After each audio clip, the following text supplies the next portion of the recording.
નમસ્કાર મિત્રો આજની વિડીયોમાં વાત કરીશું દેશ અને દુનિયાના સુપરફાસ્ટ સમાચારની। દેશના જાણીતા ગાયકો પણ રામ નામથી જોડાઈ રહ્યા છે। એક બાદ એક ગાયકો પોતાના સુરોમાં ભગવાન શ્રી રામનું ભજન ગાઈને તેને રજૂ કરી રહ્યા છે। હિન્દી ફિલ્મોના જાણીતા ગાયક કુમાર સાનુએ પણ એક ભજન રિલીઝ કર્યું છે, જેના શબ્દો છે, મંદિર બના હે હુઆ અધૂરા પૂરા કામ। આ ભજન આપ પણ એક વખત સાંભળજો। અન્ય મહત્વના સમાચારની વાત કરીએ તો પીએમ મોદી તામિલનાડુમાં ઉજવશે પોંગલ। હાલ આગામી 2024માં યોજાનારી ચૂંટણીની તૈયારીઓ ચાલી રહી છે, ત્યારે પીએમ મોદી તામિલનાડુમાં પોંગલની ઉજવણી કરશે। પીએમ મોદી તેમના મંત્રી એલ મુરુગનના ઘરે તામિલનાડુમાં પોંગલની ઉજવણી કરશે।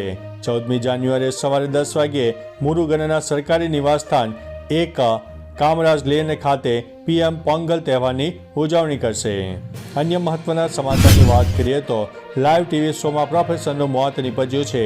મળતી માહિતી મુજબ દક્ષિણ રાજ્ય કેરળમાં દૂરદર્શન ચેનલના લાઈવ શોમાં દરમિયાન કૃષિ નિષ્ણાત ડોક્ટર અની એસ દાસનું મોત નીપજ્યું છે।